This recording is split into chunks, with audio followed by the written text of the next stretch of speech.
একটি রেহাই দিয়েছে আল্লাহর রহমতে। সেই কারণে তাদের পাবলিক পারসেপশন, মানুষের আকাঙ্ক্ষা তাদের কাছ থেকে অনেক বেশি, প্রত্যাশা অনেক বেশি। এবং এই ধারা অব্যাহত থাকলে সমন্বিত সিভিল এবং আর্ম ফোর্সেস, ডিসিপ্লিনারি ফোর্সেস, সেনা, ছাত্র, জনতা সবাই মিলে যে একটা ডেমোক্রেসিকে পুনরুদ্ধার করতে হয়, একটি দেশকে পুনরুদ্ধার করতে হয়, একটি দেশে নতুন পথ রচনা করতে হয়, সেই জিনিসটা মানুষ আবার বুঝতে পেরেছে। মাহমুদুর রহমান সাহেব শ্রদ্ধেয়, উনি প্রায়শ বলতেন 10, 12, 15 ইয়ার্স আগে, অনলাইনে অফলাইনে, যে এভাবে ইলেকশন, এই সেই জনমত গঠন, এইভাবে এই রাষ্ট্রের পরিবর্তন হবে না, এখানে একটা ম্যাসিভ মুভমেন্ট লাগবে। সেটা 2 বছর আগেও আমাদের বুঝে আসতো না সেটা কিভাবে হবে। আল্লাহর রহমতে সেটা হয়েছে। এখন নতুন করে আমাদের প্রতিটি ভেঙে যাওয়া, এফেক্টেড, ডেস্ট্রয়েড, ফ্র্যাকচার্ড, অ্যাসল্টেড প্রতিষ্ঠানগুলোকে আমাদের পুনর্গঠন করতে হবে, রাষ্ট্রকে পুনর্গঠন করতে হবে। সেই জন্য এই সমস্ত তাড়াহুড়া করে আমরা ইলেকশন, একবার লোকাল পলিটিক্যাল পার্টি রিফর্ম করতে হবে আগে, এরপরে ইলেকশন। শুধু ইলেকশন করলে হবে না, এই সমস্ত যে ফ্র্যাকচারগুলো হয়েছে এই ফ্র্যাকচারগুলোকে ট্রিটমেন্ট করতে হবে, তাহলে এই রাষ্ট্র সাস্টেইনেবল একটা পজিশনে যেতে পারবে। অন্যথায় একটা আবার একটা এভিনিউতে পড়ব, যেখান থেকে উদ্ধার করা অনেক ডিফিকাল্টি হবে। তো আশা করি নাগরিক সমাজ সবাই একমত হবেন যে দেশের ফান্ডামেন্টাল যে রিফর্মগুলো দরকার সেই রিফর্ম হবে, ইলেকশন হবে, একটা ইফেক্টিভ ইলেকশন হবে, মিনিংফুল ইলেকশন হবে, পলিটিশিয়ানরা রাষ্ট্র চালাবে, কিন্তু পাশাপাশি এই সমস্ত যে ভেঙে যাওয়া প্রতিষ্ঠানগুলো সেগুলো পুনরুদ্ধার হবে। সবাইকে ধন্যবাদ। সালাম আলাইকুম। ধন্যবাদ ব্যারিস্টার মোহাম্মদ বেলায়েত হোসেন ভাইকে। এ পর্যায়ে বক্তব্য রাখবেন আইনজীবী ও রাজনীতিবিদ, মিডিয়া ব্যক্তিত্ব ব্যারিস্টার আসাদুজ্জামান ফুয়াদ। ব্যারিস্টার আসাদুজ্জামান ফুয়াদ ভাইকে তার বক্তব্য রাখার জন্য অনুরোধ করছি।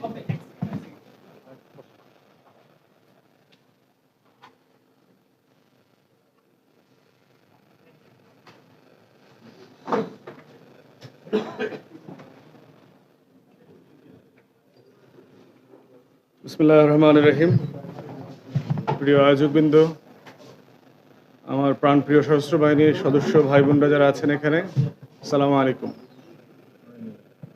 বাংলাদেশে ইতিহাসের একদম শুরুর জায়গা থেকে, ইনফ্যাক্ট শুরুর আগের জায়গা থেকে যদি দেখেন, আমাদের আর্ম ফোর্সেস এই জাতির ইতিহাসের অঙ্গে অঙ্গে জড়িয়ে আছে।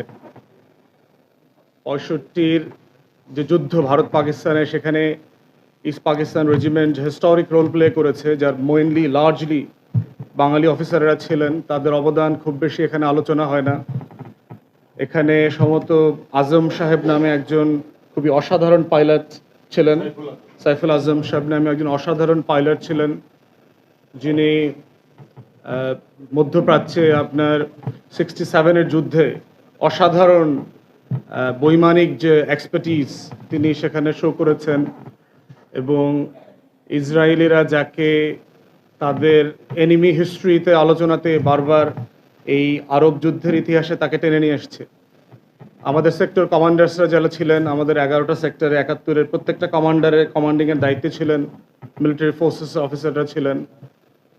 এবং যদিও সারেন্ডার সেরিমনিতে আমাদের সশস্ত্র বাহিনীর রেপ্রেজেন্টেশন ছিল না, তো এত অবদানের পরেও তাকে ডিফেম করা, ডিসগ্রেস করার কালচারটা কিন্তু শুরু হয়েছে 71-এ 16 ডিসেম্বরে, যে যার নেতৃত্বে আমার পুরো সারা বাংলাদেশ, যাদের নেতৃত্বে সংগঠিত হয়েছে, যুদ্ধের ঘোষণা যাদের নেতৃত্বে এসছে, যারা এই কমান্ডিং ফোর্স তৈরি করেছেন, সিভিলিয়ানদেরকে ট্রেন করেছেন, শর্ট কোর্স, লং কোর্স, হাবিজাবির বদলে ক্রাশ কোর্স করেছেন, করে করে মুক্তিযোদ্ধাদেরকে আপনার ট্রেন করেছে। আমার বাবা মুক্তিযোদ্ধা ছিল, আমি অনেক গল্প শুনেছি। তো সেই জায়গাতে আমরা দেখলাম যে 16 ডিসেম্বর থেকেই বাংলাদেশের এই ফোর্সগুলোকে ডিফেম করা এবং ডিসগ্রেস করার একটা কালচার, পার্টিকুলারলি এটাতে নেতৃত্ব দিয়েছে হচ্ছে আওয়ামী লীগ, তার ল্যাসপেন্সার এবং লেফটিস্ট, যার কথা আমার ছোট ভাই রনি বলে গেছে এর আগে।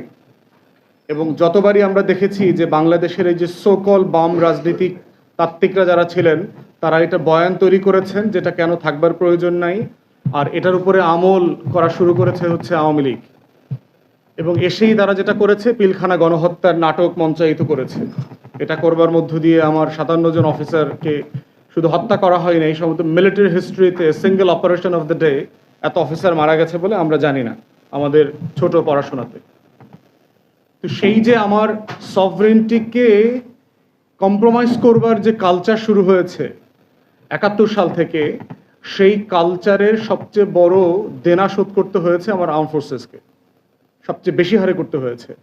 এবং যেহেতু আমি আপনাদের অফিসার ভাই বোনদের সাথে দফায় দফায় ইনডোর আউটডোর অসংখ্য মিটিং করেছি, আমি যে জুলুমের কথা আপনাদের কাছ থেকে শুনেছি, বোনদের উপরে যে অ্যাবিউজ হয়েছে শুনেছি, ফ্যামিলি ব্রেকআপ করতে বাধ্য করেছে, অনুমতি ছাড়া কেন বিয়ে করবে, এইসব শুনলাম। এবং খুবই সিলি রিজন মনে হয়েছে আর কি, যে মনে হয়েছে যে ওকে খায়া ফেলতে হবে, ওকে ডিসমিস করতে হবে, এখন একটা বের করো আর কি, give him a black sheep title so you can kill them off. তো সেই কালো বিড়াল খোঁজার মতো অবস্থা তৈরি হয়েছে। তো সেখান থেকে আমরা কি করেছি আমাদের জায়গা থেকে, আপনাদের দাবি দেওয়ার ব্যাপারে কিন্তু আমরা শুরু থেকে ভোকাল ছিলাম আমাদের জায়গা থেকে। প্রধান উপদেষ্টার সাথে যখন আমাদের মিটিং হয়েছে ইনডোরে যমুনাতে, আমরা 4টা গণতদন্ত কমিশন করবার জন্য প্রধান উপদেষ্টাকে সরাসরি বলেছি। তার ভিতরে প্রথমটা বলেছি যে বাংলাদেশের ইতিহাসের এই যে নৃশংসতম ফ্যাসিবাদী শাসন দেখলাম, তার প্রথম গণহত্যার শিকার হচ্ছে আমাদের আর্মড ফোর্সেস। এবং 4টা বাহিনী, টেকনিক্যালি আর্মড ফোর্সেসের 3টা বাহিনী এবং বিডিআর, আমার স্বাধীনতা সার্বভৌমত্বের 4টা ফোর্সকে একটা সিঙ্গেল অপারেশন দিয়ে পঙ্গু করে দেওয়া হয়েছে। এবং সেই পঙ্গু করবার পিছনে এখন আমার দেশের বরাতে তো যেগুলো আমরা আগে ইনডোরে জানতাম, এখন তো এটা আমার দেশ এভিডেন্স আকারে প্রকাশ করেছে যে কিভাবে বাহিরের এবং ভিতরকার শক্তি মিলে আওয়ামী লীগের নেতা কর্মীরা কিছু ডিসগ্রেসড মিলিটারি অফিসারকে একসাথে করে নেক্সাস তৈরি করে এই অপারেশনকে অন্য দেশের মতো করে সাজিয়ে প্রস্তুত করেছে। এবং এই বাস্তবতায় যেটা হয়েছে, পরের 16 বছরের যে ফ্যাসিবাদী শাসন, সেটা করাটা অনেক সহজ হয়ে গেছে। এবং আমরা দেখেছি যে আমাদের ডিজিএফআই, এনএসআই এর মধ্য দিয়ে র্যাব যে কিলিং মনস্টারে পরিণত হয়েছে, যেখানে আর্ম ফোর্সেসরা লিড দিয়েছে, এবং আমরাও এটার হুমকির মুখে কন্টিনিউয়াসলি ছিলাম, কন্টিনিউয়াস ফোনের থ্রেটের মধ্যে ছিলাম, কন্টিনিউয়াসলি এখানে যাওয়া যাবে না, ওখানে যাওয়া যাবে না, বাড়ির সামনে পিছনে ঝামেলা, এগুলো থ্রেটের মধ্যে ছিলাম এই ফ্যাসিবাদী আন্দোলনের সময় যখন আমরা রাস্তায় ছিলাম। তো সেই জায়গাতে আর্ম ফোর্সেস দুর্বল হওয়ার সাথে আমার শুধু একটা ফোর্স দুর্বল হওয়ার প্রশ্ন জড়িত না, এটার সাথে আমার সভরেন্টি, আমার ফ্রিডম, আমার ডেমোক্রেসি, আমার রুল অফ ল, আমার গভর্নেন্স, আমার পলিটিক্যাল স্ট্রাগল, প্রত্যেকটা স্ট্রাগলের সাথে এই লড়াইটা জড়িয়ে গেছে। এবং জড়িয়ে গেছে বলেই আমরা দেখলাম যে তারেক আহমদ সিদ্দিকের মতো একটা কিলার মনস্টারকে এখানে দায়িত্ব দেওয়া হয়েছে এই ফোর্সগুলোকে কিভাবে ডিস্টেবিলাইজ করে দেওয়া যায়, এবং কত সিলি রিজনে করেছে। হিজবুত তাহরির বের করা, জামাত বের করা, শিবির বের করা, দাড়িওয়ালা বড় দাড়ি কেন রেখেছে, টাকনোর উপরে কাপড় কেন পরে, এত অল্প বয়সে কেন হজ করতে গেছে। মানে আমি আশ্চর্য হয়েছি যখন অফিসারদের এইসব বক্তব্য শুনেছি, আমাদের বোনদেরকে যে সকল কারণ বলেছে।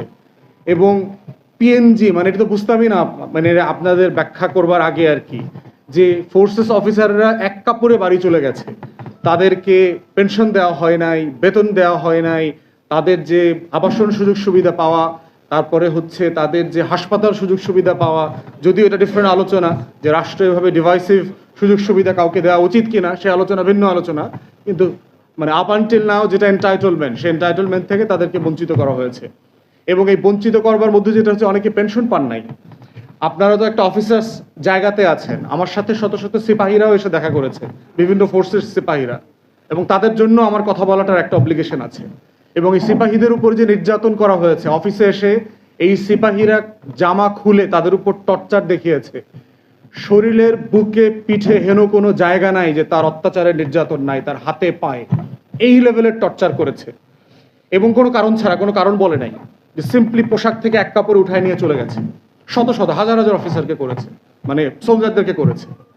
তাহলে এই যে একটা ফোর্স, যার প্রশ্ন হচ্ছে ডিগনিটির সাথে, একটা মানুষ মৃত্যু দেবে, তার জীবনটা দিয়ে দেবে দেশের জন্য, এটার পূর্ব শর্তই হচ্ছে ডিগনিটি, মর্যাদার প্রশ্ন থাকতে হবে এখানে, যে এটা দিলে পরে আমার সম্মান বাড়বে রাষ্ট্রের কাছে, আমি বীর হব। আমাকে শহীদের মর্যাদা দেবে, আমার ফ্যামিলি সেফ অ্যান্ড সিকিউর থাকবে বাই দ্য স্টেট, সেই ডিগনিটিটা পর্যন্ত এই ফোর্সের অফিসারদের কেড়ে নেওয়া হয়েছে, সোলজারদের কেড়ে নেওয়া হয়েছে। এবং শুধু তাই না, অফিসাররা না হয় আপনাদের র্যাঙ্ক অ্যান্ড ফাইল আছে, আপনারা পরিচয় দিতে পারেন, স্ট্যাটাস আছেন, সিপাহীদের অবস্থা দেখলাম অমানবিক জীবনযাপন করছে, কোথাও চাকরি পায় না এখন। কারণ ইন্টেলিজেন্স রিপোর্ট যখন ভেরিফিকেশনে আসে, তাদেরকে ওখানে রিপোর্ট দেখায় যে তারা ডিসগ্রেস সোলজার ছিলেন, কোথাও চাকরি পাচ্ছে না। এবং বিভিন্ন জেলায় আমি যখন সফরে যাই, বিডিআর থেকে বিভিন্ন ফোর্স থেকে অফিসাররা, সোলজাররা আসে, সিপাহীরা আসে, জওয়ানরা আসে, এসে তাদের কষ্টের কথা আমাদের শুনতে হয় ঘন্টার পর ঘন্টা ধরে। তো এই যে একটা বাস্তবতা তৈরি করেছে, সেই বাস্তবতাটা কিন্তু আমরা প্রধান উপদেষ্টাকে বুঝায় বলেছি, দিস ইজ হোয়াট হ্যাপেন্ড। এবং আপনারা দেখেন যে আমরা আগস্ট সেপ্টেম্বর থেকে কন্টিনিউ এটা বলবার পরে উইথ মাচ রিল্যাক্টেন্স যে তারা এই রিসেন্টলি পিলখানা গণহত্যার বিচার করবার, তদন্ত করবার জন্য একটা কমিশন করেছেন। এবং আমি ইন্টারনালি জানি কোনো ফোর্স এটার পক্ষে মতামত দেয়নি, সকল গোয়েন্দা সংস্থা এটার বিপক্ষে মতামত দিয়েছে। তাহলে একটা রাষ্ট্র কিভাবে করাপ্ট শুধু হয় নাই, যে সে একটা মনস্টারাস এস্টাবলিশমেন্ট তৈরি করেছে, একটা ফেক ডিপ এস্টাবলিশমেন্ট তৈরি করেছে রাষ্ট্রের উইদিন দ্য ইনস্টিটিউশনস, যেটার মধ্য দিয়ে সে নিজেকে কারেকশন পর্যন্ত করতে চায় না, সে নিজেকে ক্রিটিক করতে চায় না, রিভিউ করতে চায় না, সে আবার নতুন করে রাষ্ট্রের ফোর্স হইতে চায় না, সে গণতন্ত্রের ফোর্স হইতে চায় না, সে সফরেনিটির ফোর্স হইতে চায় না, সে লুকাইতে চায়। এটা লুকাইতে চাওয়ার বৈশিষ্ট্য কিন্তু একটা আওয়ামী ফ্যাসিবাদের বৈশিষ্ট্য। দেখবেন গত 5 বছরে এই কোনোল স্পেন্সার ফ্রম অ্যাট দ্য টপ এবং বটম পর্যন্ত দেখবেন কোনো মানুষ রিগ্রেট করে নাই, অনলাইনে অফলাইনে কোথাও নাই। এবং এই বাটপাটদের অনেকে আমাদের এখন পার্টি অফিসে ইমেল করে। রিসেন্টলি একটা ইমেল পাইছে আওয়ামী লীগের এক নেতার কাছ থেকে, সে বিশাল ইমেল টিমেল করে বোঝানোর চেষ্টা করতেছে যে আগামী দিনের গণতান্ত্রিক রূপান্তরের জন্য আওয়ামী লীগ কি অবদান রাখতে পারবেন, এবং সেক্ষেত্রে আমরা রাজনৈতিক দলগুলো কিভাবে এই রূপান্তরের কাজে স্ট্রাগলে একসাথে কাজ করতে পারি। মানে ফ্যাসিবাদ মানে কোন লেভেলে দেখেন, মানে ওইটাতে পশুর দল না হইলে এই লেভেলে নির্লজ্জ হইতে পারে না 5 মাসের মধ্যে। এবং দেখলাম যে এটা একটা ভেরি ভেরি আনপ্রফেশনাল ইমেল করছে।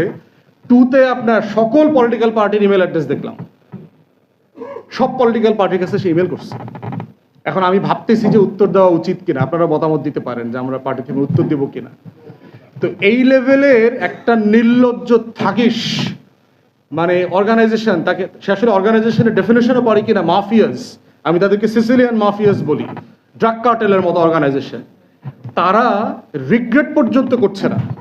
এবং আমরাও কিন্তু বারবার বলেছি মিলিটারি ফোর্স, আর্ম ফোর্সেসকে তাদেরকে পাবলিকলি স্টেটমেন্ট দিয়ে ক্ষমা চাওয়া উচিত জাতির কাছে, কারণ তারা গত 16 বছরের গুম খুন গণহত্যার সাথে অ্যাজ ইনস্টিটিউশনস ইনভলভ, আপনারা কোনো না কোনোভাবে এটার সাথে ইনভলভ করেছেন। এবং এগুলো করবার ইতিহাস সারা পৃথিবীতে আছে।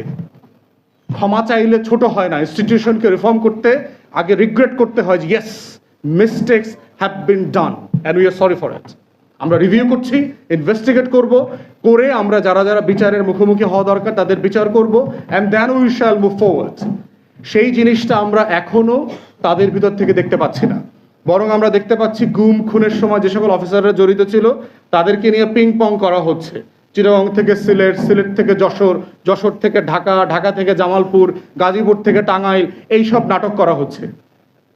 এবং অনেককে পালাতে পর্যন্ত সাহায্য করেছে আমাদের আর্ম ফোর্সেস, সিনিয়র ক্রিমিনাল অফিসারদেরকে তারা পালাইতে পর্যন্ত সাহায্য করেছে। তাহলে তাদের নিজেদের ভিতরে এখন পর্যন্ত ওই আওয়ামী লীগের মতোই ন্যূনতম কোনো সেন্স অফ রিগ্রেট নাই তাদের মধ্যে যে আমাদের ক্ষমা চাওয়া উচিত, দেশে পরিবর্তন হয়ে গেছে। এবং আমরা বোধ করছি যে যদি আমাদের দিল্লির দাসীরা মনে করে থাকে এখানে এরশাদের মতো আবার কোনো গোলাম তৈরি করবে, তাদেরকে আমরা এখনই হুঁশিয়ার করে দিচ্ছি, খোদার কসম বাংলাদেশে আর কোনো এরশাদের জন্ম হবে না, নিশ্চিত থাকেন আপনারা, কোনো এরশাদের জন্ম হবে না, কোনো এরশাদকে আমরা মেনে নিব না এই জমিনে। যারা গণ অভ্যুত্থান ঘটিয়েছে, এপিসির সামনে বুক পেতে দিয়ে লড়াই করেছে, এইরকম কোটি কোটি মুগ্ধ ওয়াসিমরা রাস্তায় দেখবেন আবার ফিরে আসছে। অতএব সেই ধরনের দুঃসাহস করবার জন্য ন্যূনতম চেষ্টা করবেন না আপনারা। বাংলাদেশের স্পিরিট হচ্ছে নতুন করে রিফর্ম করা, রিকনস্ট্রাক্ট করার হচ্ছে স্পিরিট। সেই স্পিরিটকে আপনারা ধারণ করবেন, এটাই আমরা আশা করি। কারণ দিন শেষে আপনার মজুরি গরিবের টাকায়, আমাদের ট্যাক্স পেয়ারদের টাকায় আসে, আপনাদের দিল্লি থেকে বেতন দেয় না, ট্যাক্স, বাংলাদেশের ট্যাক্স পেয়াররা আপনাদেরকে বেতন দেয়, আপনাদের আবাসনের বাড়ি দেয়, তারপরে ডিওএইচএস এ বড় বড় লাক্সারিয়াস প্লট অ্যাপার্টমেন্টের ব্যবস্থা করে দিছে আপনাদেরকে, জলসিরিয়ার পূর্বাচলের টাকা এই দেশের রিক্সাওয়ালারা, টং দোকানদাররা, কৃষকরা, জেলেরা দিছে। এটা আপনাদের কৃতজ্ঞ থাকা উচিত। অতএব সেই জায়গাতে আজকে পেপারে যে প্রেজেন্টেশন আসছে, রিকমেন্ডেশন আসছে, আই ফুললি সাপোর্ট ইট। আমার দল এবি পার্টির পক্ষ থেকে আমরা রিপিটেডলি এই জায়গা থেকে আপনাদের পাশে দাঁড়িয়েছি। আমরা বারবার দাবি করেছি, ব্রিফিং করেছি আপনাদের পক্ষ হয়ে, প্রেসে কথা বলেছি এবং কন্টিনিউ বলে যাব। এবং আমরা বারবার বলেছি যে সরকার যে কমিটি করতে হবে এটা অ্যাবসলিউটলি সিভিলিয়ান লেড কমিটি হইতে হবে। কোনো military arm forces led committee আমরা অ্যাকসেপ্ট করব না, কারণ এর ভিতরকার পলিটিক্স আমরা জানি। আপনারা আমাদেরকে তাল গাছ দেখাবেন আর ওই তাল গাছ আমরা নারিকেল মনে করে খাবো, ওই দিন এখন আর নাই বাংলাদেশে। বাংলাদেশে আর্ম ফোর্সেসের উপরে জুলুম হয়েছে, সিপাহী জওয়ানদের উপরে জুলুম হয়েছে। এই জুলুমের দল এবি পার্টির পক্ষ থেকে আমরা রিপিটেডলি এই জায়গা থেকে আপনাদের পাশে দাঁড়িয়েছি। আমরা বারবার দাবি করেছি, ব্রিফিং করেছি আপনাদের পক্ষ হয়ে, প্রেসে কথা বলেছি এবং কন্টিনিউ বলে যাব। এবং আমরা সাথে পরামর্শ করে টার্মস অফ রেফারেন্স ঠিক করতে হবে। থার্ড আরেকটা জিনিস আমি বলে শেষ করে ফেলি, সেটা হচ্ছে বিজনেস। সেনাবাহিনীগুলোকে যেভাবে করাপ্ট করা হয়েছে বিজনেস করতে দিয়ে দিয়ে, একটা বণিক সমিতি তৈরি করেছে। মনে হয় যে একটা প্যারালাল এফবিসিসিআই আছে এখানে আর্ম ফোর্সের ভিতরে। দুধের ব্যবসা করে, গরুর ব্যবসা করে, ছাগলের ব্যবসা করে, সরের ব্যবসা করে, সরের ভিতরে ধান পাট লাগায়। This is not the business of the armed forces. Come on, this is not the business a country has set up for the sovereign forces. এগুলোর জন্য তো ফোর্স তৈরি করা হয় না। ব্যবসা করতে চাইলে উদ্দিক হইলে আইসা আমাদের মতো লুঙ্গি গামছা পয়রা ব্যবসা করেন, মোস্ট ওয়েলকাম, কোনো সমস্যা নাই। কিন্তু উর্দি পয়রা দেশের সভরেন্টি রক্ষা করতে পারবেন না, কিন্তু ব্যবসা করবেন, হইতে পারে না। সো সিদ্ধান্ত নিয়ে এই একটা নতুন রিভিউ করা দরকার, কিভাবে এই বিজনেসগুলোকে সিভিলিয়ান ট্রান্সফরমেশন করা হবে। মিলিটারি কোনো বিজনেস করতে পারবে না, কোনো আর্ম ফোর্সেস, কারো কোনো ব্যাংক থাকবে না, আনসার হোক, পুলিশ হোক, কারো কোনো ফোর্সের কোনো প্রতিষ্ঠান থাকতে পারবে না। রাষ্ট্র ব্যবসা করবে, সিভিলিয়ানরা ব্যবসা করবে। যার জীবন দেওয়ার জন্য যার চাকরি, সে ওইটার জন্যই শুধু কাজ করবে। This is the highest professionalism expected out of the forces. So আমরা ইন্টারিম অ্যাডমিনিস্ট্রেশনকে বলছি, যে রিফর্মগুলো করা দরকার, এজেন্সিগুলো সিরিয়াস রিভিউ করা দরকার। আমাদের ডিজিএফআই, এনএসআই যা কাজ করেছে, তাদের অফিসাররা যা করেছে, তাদের এখতিয়ার ছিল কিনা। আমি যতটুকু জেনেছি যে ডিজিএফআই নাকি এখন পর্যন্ত কোনো ওয়ার্কিং প্রোটোকল নাই। আপনি একটা ফোর্স মনস্টার বানায় দিচ্ছেন, তার কোনো প্রোটোকল নাই, তার অডিট হচ্ছে না, তার কাজের রিভিউ হচ্ছে না। এই রাষ্ট্র কিভাবে চলবে? রাষ্ট্র কিভাবে অ্যাকাউন্টেবল হবে? এই রাষ্ট্র কিভাবে রিপাবলিক হবে? এই রিপাবলিকের জন্মদাতা তো আপনারা ছিলেন, আপনারাই তো সেক্টরে যুদ্ধ করে করে এই দেশকে স্বাধীন বানিয়েছেন। তাহলে স্বাধীন বানানোর পর তাকে আবার দৈত্য বানানোর কাজ আপনারা কেন করছেন? তাহলে রিপাবলিক ক্যারেক্টার বানানোর পারপাসই হচ্ছে যে রাষ্ট্রকে, প্রতিষ্ঠানকে অ্যাকাউন্টেবল করতে হবে। তাহলে 16 বছরে ডিজিএফআই এবং এনএসআই যা যা করছে তার প্রত্যেকটা কাজের হিস্সা দিতে হবে জনগণকে। কারণ আমরা যারা রাজনৈতিক কর্মী ছিলাম, আমরা জানি তারা কি করেছে। শুধু আর্ম ফোর্সেসের অফিসারদের উপর তারা জুলুম করে নাই, তারা গণহত্যার অ্যাক্টিভ ফোর্স ছিল বাংলাদেশে গত 16 বছর। হেন কোনো অন্যায় নাই যা আমরা আর্ম ফোর্সেস করে নাই। বলবেন আমাদেরকে উপর থেকে বলছে, উপর থেকে বললেই কি আপনাকে করতে হবে? কনসিয়েন্সাস অবজেকশনের জায়গা ছিল না আপনাদের অফিসারদের? প্রমোশনের জন্য, প্লট ফ্ল্যাটের জন্য রাতের নির্বাচন করে দিয়েছেন এই সকল অফিসাররা। পুলিশ আর সেনাবাহিনী মিলে রাতের ভোটে নির্বাচন করে গাড়ি বাড়ি লক্ষ লক্ষ টাকা, 50 লাখ টাকার চেক, 35 লাখ টাকার চেক পাইছেন। এইভাবে ম্যাটেরিয়ালিজম দিয়ে আমার আর্ম ফোর্সেসকে করাপ্ট করে ফেলছে। রুটি খাওয়া বন্ধ করে দিয়ে ভাত খাওয়াই দিচ্ছে, এখন দৌড়াইতে পারেন অফিসাররা। অলমোস্ট সব সার্ভিং অফিসার দেখে বিশাল বিশাল পেট। এত মোটা মোটা অফিসার দিয়ে আপনি যুদ্ধ করবেন কিভাবে? ঘুম থেকে উঠে হাঁটে, নাদুস টুদুস করে, মনে হয় যে ক্যাটওয়াক করতেছে। একটা ফিজিক্যালি আনফিট করে দিয়েছে, মেন্টালি আনফিট করেছে, ডিগনিটি কেড়ে নিয়ে গেছে, ম্যাটেরিয়ালিস্টিক বানিয়ে দিয়েছে। These are not the exact science of a military who can save the country and the nation. কখনো পারবে না। এটা একটা স্যাক্রিফাইসিং ফোর্স হইতে হবে। জীবন দিতে পারে কারা? পুঁজিবাদী লোকরা। বস্তুবাদী লোকরা জীবন দিতে পারে না, এটা হয় না।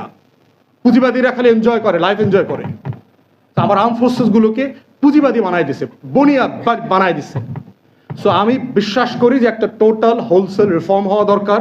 এই রিফর্মের মধ্য দিয়ে যে সেকেন্ড রিপাবলিকের আকাঙ্ক্ষা তৈরি হয়েছে, সেই আকাঙ্ক্ষাকে কিভাবে করব, একটা অ্যাকাউন্টেবিলিটির মধ্য দিয়ে, ইনসাফের ভিত্তিতে, গ্র্যাজুয়াল প্রসেসে, যেন আমার কোনো জিনিস কম্প্রোমাইজ না হয়, আমার চেঞ্জগুলো যেন অ্যাব্রাপ্ট না হয়, সেটাকে মাথায় নিয়েই আমাকে এই পরিবর্তনগুলো আন্ডারটেক করতে হবে। আয়োজকদের এই লড়াইয়ের সাথে আমি আছি, আমার আর্ম ফোর্সেস মজলুম ভাই বোনদের সাথে আছি। আমরা আপনাদের পাশে থাকবো, লড়াই করব, কথা বলবো, প্রতিবাদ করব ইনশাআল্লাহ। এবং যা যা করণীয় রাষ্ট্রের সাথে যদি নেগোশিয়েট করা লাগে আপনাদের হয়ে, সেই লড়াইও আমরা করব। সবাইকে অসংখ্য ধন্যবাদ। আসসালামু আলাইকুম।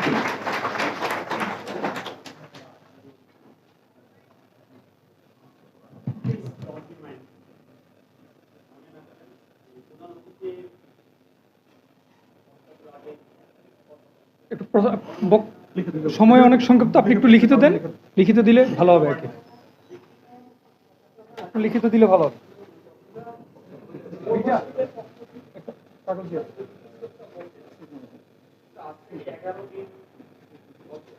সময় আমাদের আরো কয়েকজন অতিথি আছেন, তো একটু কাইন্ডলি আপনি যদি একটু লিখিত দেন, পরে ওনারা অ্যান্সার দিয়ে দিবেন, ওনার বক্তব্যের সময় প্রধান অতিথি অ্যান্সার দিয়ে দিবেন ইনশাল্লাহ। একটু কাইন্ডলি আপনাকে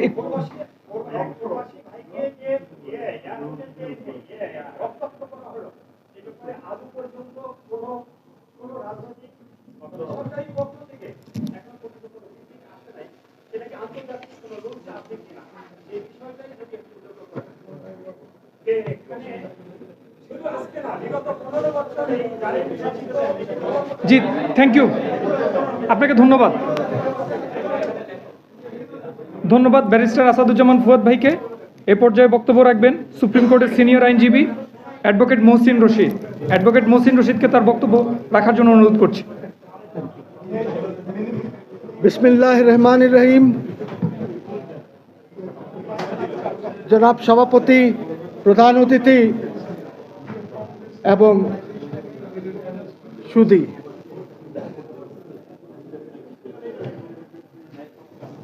বন্ধুগণ, আমি এই সরকার থেকে কিছুই এক্সপেক্ট করি না। এই সরকার থেকে এক্সপেক্ট করি না, তার কারণ হচ্ছে যে আমি বারবার বলেছি এই দেশে রেভলিউশনারি প্রোক্লেমেশন দ্বারা ইন্টারিম রেভলিউশনারি কনস্টিটিউশন করে দেশ পরিচালনা করা উচিত ছিল, এবং এই 18 কোটি লোকের মধ্যে অনেক ভালো ভালো লোক আছেন যারা এই দেশকে পরিচালনা করতে পারেন। কিন্তু আমরা দেখলাম একটি এনজিও সরকার গঠন করা হলো, প্রথম আলোর নমিনেটেড সরকার গঠন করা হলো, ডেলি স্টারের নমিনেটেড সরকার গঠন করা হলো, যে সরকার দেশটাকে নিচে কত নিচে নিচ্ছে এটা এখনো আমি বুঝতে পারছি না। অনেক নিচে নিয়ে যাচ্ছে দেশকে। যিনি প্রধান উপদেষ্টা, উনার ব্যাপারে একটি পাবলিক পারসেপশন ছিল, ওই পারসেপশনটা ধূলিসাৎ হয়ে গেছে। এই যে রিফর্মসের 4টি কমিটি যে প্রস্তাব দিয়েছে, let's talk of the constitutional reforms committee headed by Ali Riaz. সব তো কথা বলা যাবে না শর্ট টাইমে। আমি ওনাকে জিজ্ঞেস করতে চাই, আপনি কয়টা স্টেক হোল্ডারদের সাথে কথা বলেছেন? আপনি কি লয়ার্সদের সাথে কথা বলেছেন? আপনি কি ল একাডেমিক্সদের সাথে কথা বলেছেন? আপনি কি বিভিন্ন এনজিওস যারা হিউম্যান রাইটস এবং এইগুলি নিয়ে কাজ করছে ওদের সাথে কথা বলেছেন? বলেন নাই। যারা আপনাকে প্রস্তাব দিয়েছে ওদের সাথে কথা বলেছেন? বলেন নাই। দু একজনকে ডেকেছেন বা ওরা গিয়েছে, নিজে গিয়ে কিছু কথা বলেছে, 1 পাতা 2 পাতা কিছু বিএনপি দিয়েছে। আপনি কি করেছেন? আপনি কিসের রিফর্মসের কথা বলছেন? রিফর্মস কি এইভাবে হয়? রিফর্মস এইভাবে হয় না। প্রথমে একটি পলিসি দরকার হয়, ওই পলিসিকে ধরে আপনাকে রিফর্মস করতে হবে। রিফর্মস আকাশে হয় না, বাতাসে হয় না। আপনি কি তা করেছেন? কেউই করেছে? চিফ অ্যাডভাইজার করেছেন? আজ 5 মাস পর আপনার খেয়াল হলো যে আমাদেরকে একটি রিভলিউশনারি প্রোক্লেমেশন করতে হবে, সেটাও পারলেন না করতে। আপনাকে রিফর্মস করতে হবে। রিফর্মস আকাশে হয় না, বাতাসে হয় না। আপনি কি তা করেছেন? কেউই করেছে? চিফ অ্যাডভাইজার করেছেন?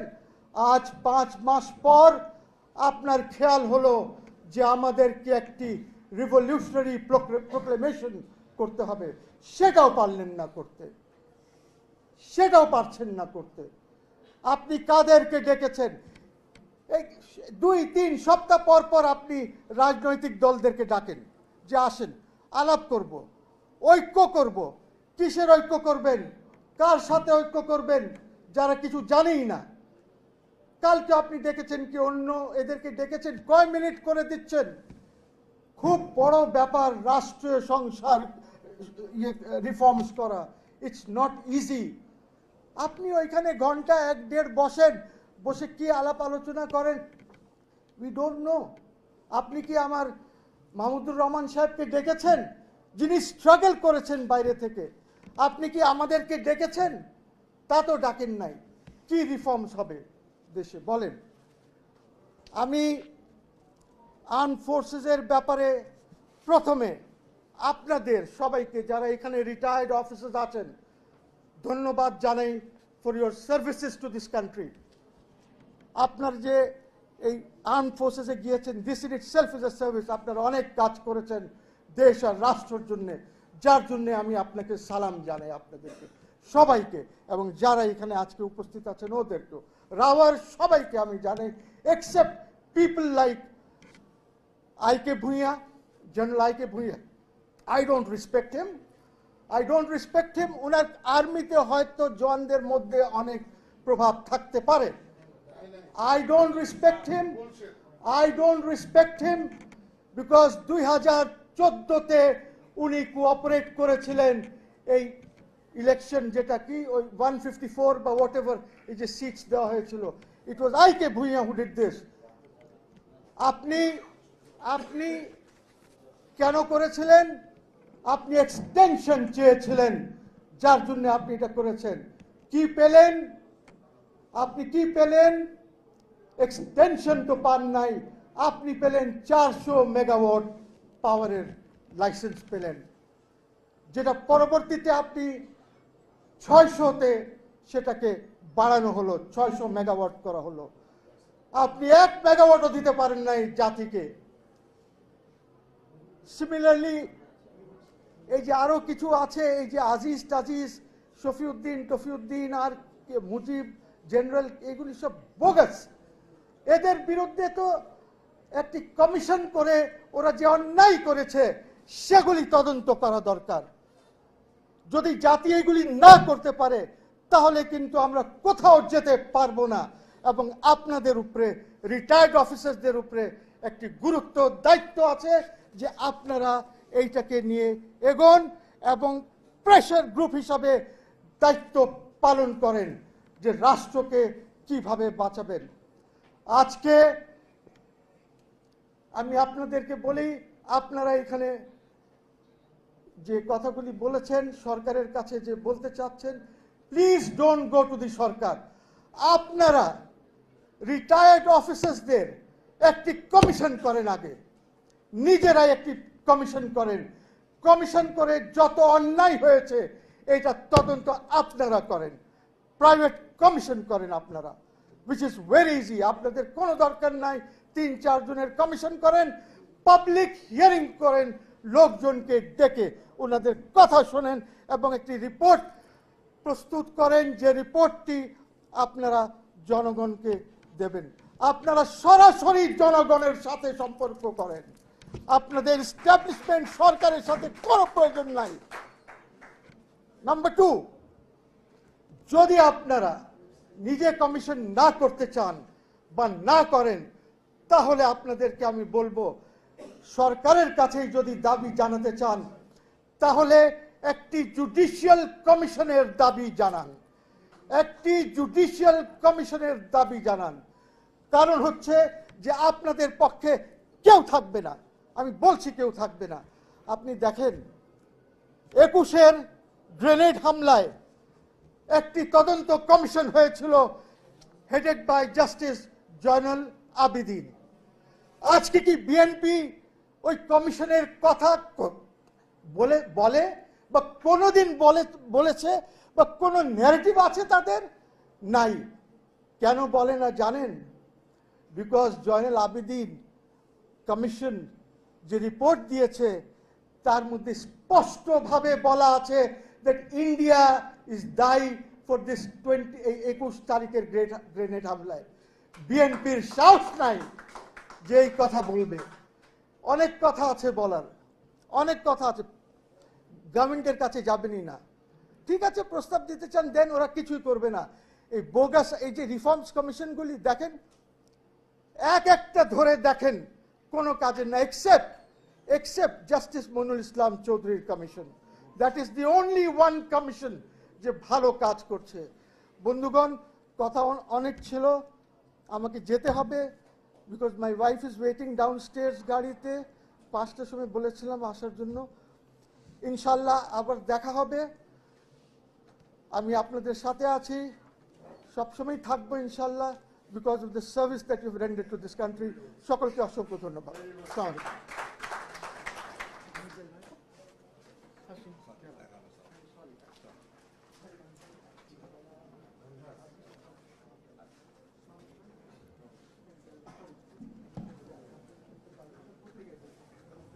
ধন্যবাদ সুপ্রিম কোর্টের সিনিয়র আইনজীবী advocate Mohsin Rashid.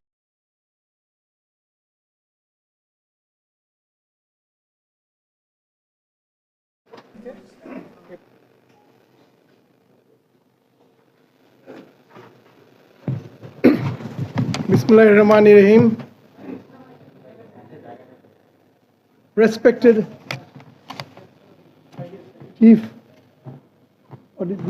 Chief Guest, Dr. Mahmoud Rahman, আমার দেশ এবং আমার বড় ভাই, and my mentor. I know him for a long time, dating back to 2003. My respected brother, Brigadier Hassan Nasser, who is the defense analyst and today's focal point. Respected, respected Colonel Moshiur Zaman, SSG2 senior of mine, and Barrister Fawcett chole gechen, Brigadier Rokon, my former defense attaché in Qatar. Assalamu, respected audiences, member of the press, assalamu alaikum. আমি আজকে শুরু করার আগে আমার brief একটা পরিচয় দেই। আমি না হয় ইসঘাটকা না ইসঘাটকা। আমি আর্মিতে জয়েন করি 1977-এ এবং ঢাকা আর্মি হেডকোয়ার্টারে ছিলাম with President Ziaur Rahman as Chief Communication Officer.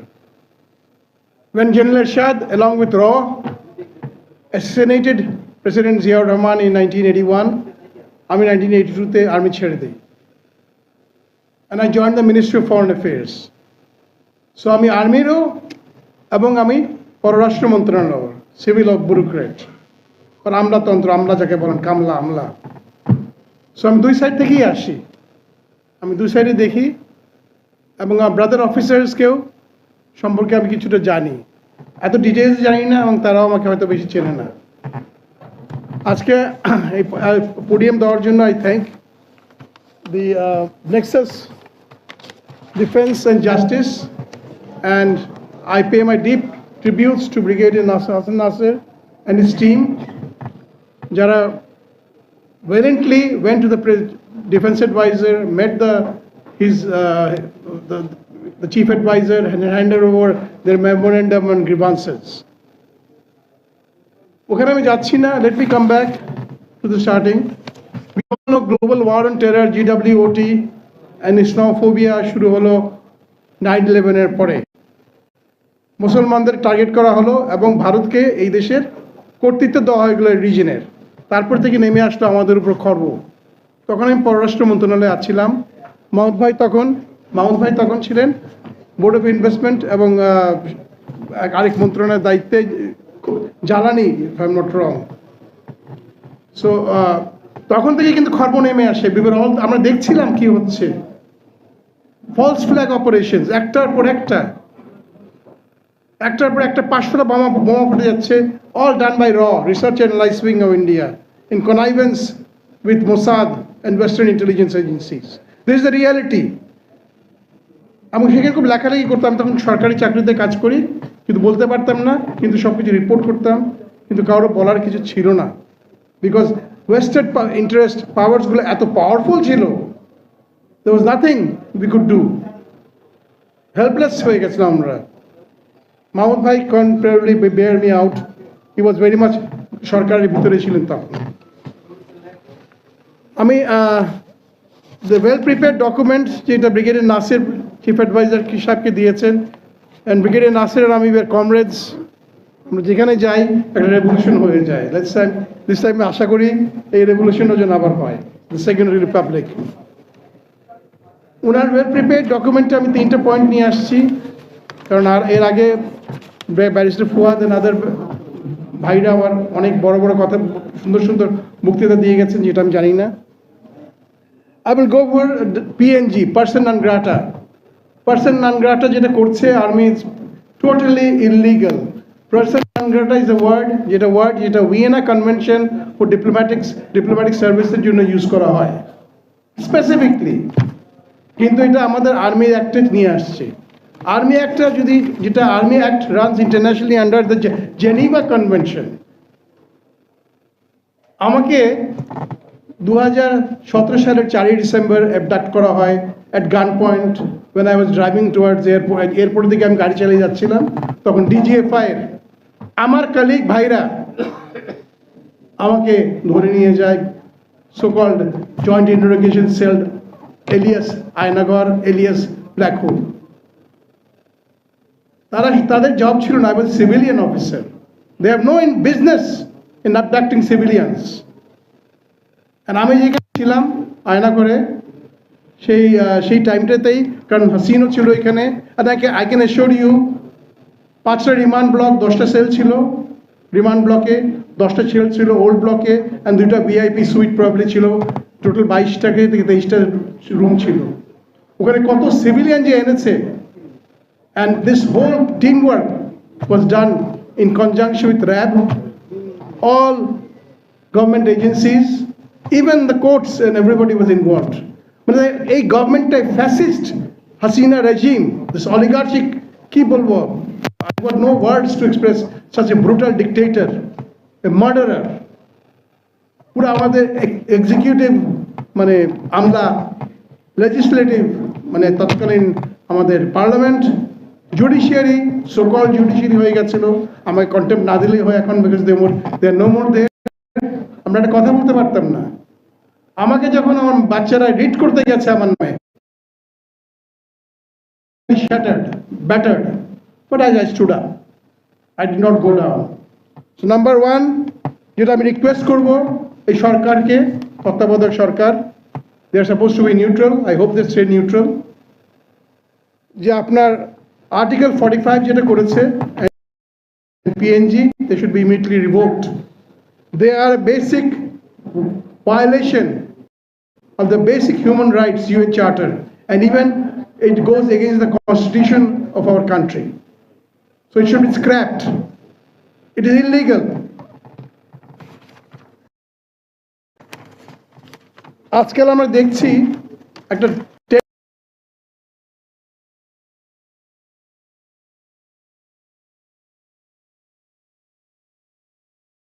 tendency that আমাদের brother officer crimes against humanity, murder, rape, execution, extrajudicial killings, গুম খুনের, let's say there were about 4,000 to 5,000 abductions at gunpoints. এখন পর্যন্ত গুম সংক্রান্ত কমিশনে মাত্র 1600 কতজন গেছে, বাকিরা এখনো ভয়ে আসছে না। এক্সট্রাজুডিশিয়াল যে কত হয়েছে, I don't know. I really don't know কত হাজার যে তারা মেরেছে, ইট ভাড়া ঢুকিয়ে দিয়েছে, and various other ways of disposing of the corpses.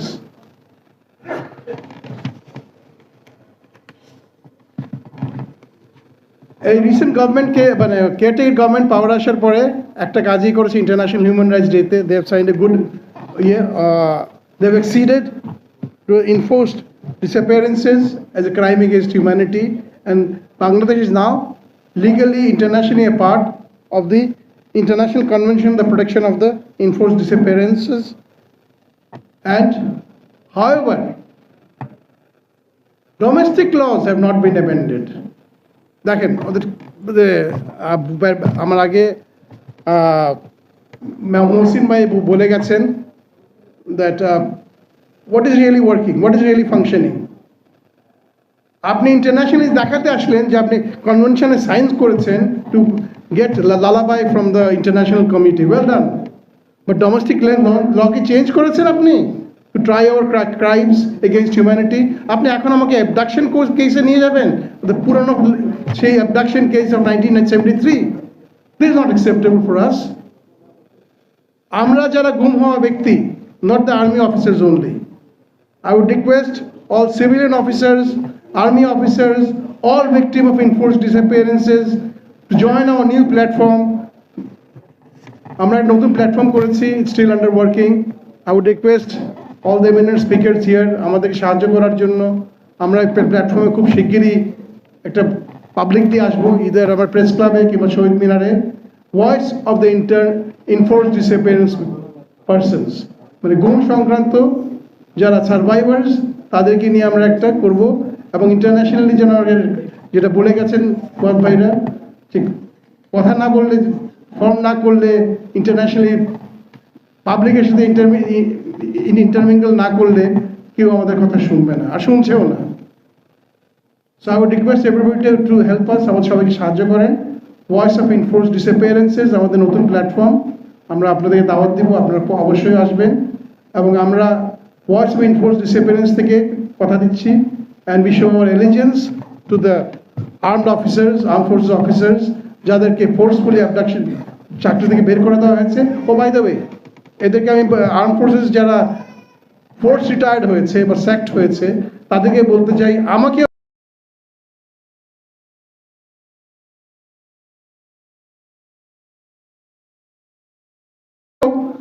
I was forcefully retired. I kept on appealing. Finally, Supreme Court Appellate Division only এই কয়েক সপ্তাহ আগে আমার জন্য আমার পক্ষে রায় দিয়েছে। সো আপনারা please don't lose hope, let's fight together. Thank you, আসসালামু আলাইকুম।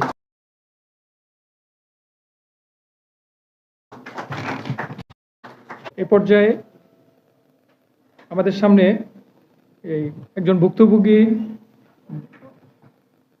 আপু কথা বলবেন, এই নেভির কমান্ডার ইলিয়াস, ওনার wife doctor Farhana Mustafa. Doctor Farhana মুস্তাফাকে তার বক্তব্য পেশ করার জন্য অনুরোধ করছি।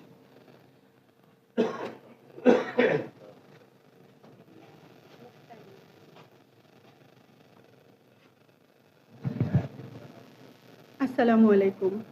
আমি ডাক্তার ফারহানা মুশতারি। আসলে আমি তো আজকে এখানে আমার নিজের পরিচয় আসিনি, আমি আসছি আমার হাজবেন্ডের পরিচয়ে বলতে আসলে আমার এখানে আসা বা কথা বলবো কোনো ইন্টেনশনই ছিল না। আমি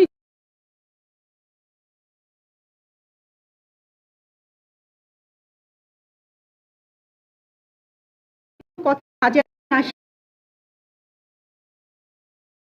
না, আবার আমি কথা বলতে যে হয়তো ইমোশনাল হয়ে যেতে পারি, তো আপনারা আমার এই ইমোশনটাকে ক্ষমা সুন্দর দৃষ্টিতে দেখবেন।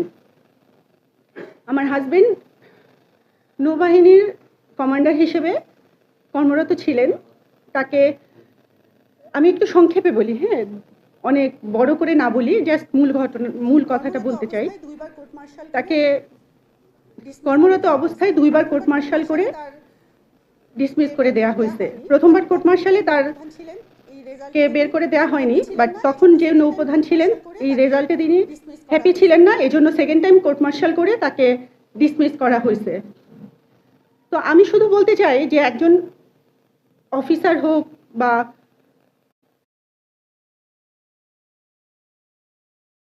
ফ্যামিলির উপর কি পরিমাণ মানসিক টর্চারিং বলেন আর যাই বলেন না কেন, কি যায় সেটা শুধুমাত্র যারা এই প্রসেসের ভিতরে যায় শুধু তারাই এই বিষয়টাকে জানে, বাহির থেকে কেউই এই বিষয়টা উপলব্ধি করতে পারে না।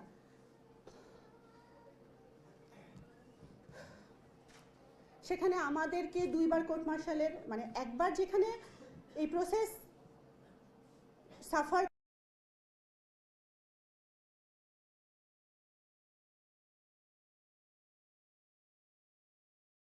করা অনেক কঠিন হয়ে দাঁড়ায়, সেখানে আমাদেরকে দুইটা ছোট ছোট বাচ্চা নিয়ে, আমার একটা বাচ্চার বয়স তখন ছিল 8 বছর, একজনের ছিল 10 বছর। তো এটা আসলে বলে প্রকাশ করার মতো নয়, বাট আমি আজকে জাস্ট আসছি 2-3টা কথা বলেই চলে যাব, আমি এত বেশি দীর্ঘ কথা বলতে আসিনি। এখন হয়তো যারা কর্মরত আছেন ডিফেন্স অফিসার, তারা আমাদেরকে নিয়ে হাসাহাসি করে, আমরা যে বলতেছে যে এখন বলে যে আমরা হচ্ছে সুবিধা নিতে আসছি, সরকার চেঞ্জ হওয়ার পরে আমরা সুবিধা নিতে আসছি।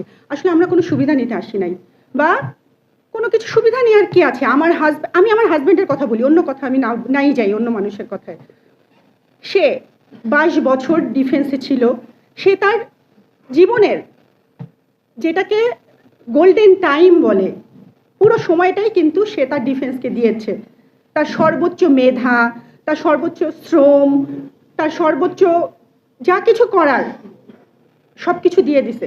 দেওয়ার পরে তাকে যখন কোর্ট মার্শাল করে 1 দিনের মাথায় 2 দিনের মাথায় ফ্যামিলি সহ ছুঁড়ে ফেলা হয়, তখন একটা অফিসার তার ফ্যামিলি নিয়ে বাচ্চা নিয়ে কোথায় যাবে, কি করবে, এই কথা তো তারা একবারও চিন্তা করে না। তারা চিন্তা করে না, এটা তাদের হেডেক নয় যে এই অফিসার এখন ডিসমিসড, এই অফিসারকে আমরা ছুঁড়ে ফেলে দিছি, সে যেখানে ইচ্ছা সেখানে যাক, সে বাঁচুক, সে মরুক, তার ফ্যামিলি থাকুক, এটা আমাদের দেখার বিষয় না। না, এটা তাদের দেখার বিষয়।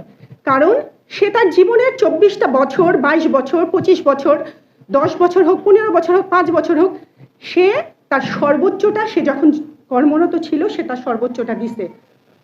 এখন অনেকে বলবে যে হ্যাঁ অপরাধ করছে। আচ্ছা, অপরাধ করছে তার জন্য যদি পানিশমেন্ট দিতে হয়, তার মানে পানিশমেন্ট তো এটা না যে তাকে ছুঁড়ে ফেলে দিতে হবে ফ্যামিলি সহ 2 দিনের মধ্যে।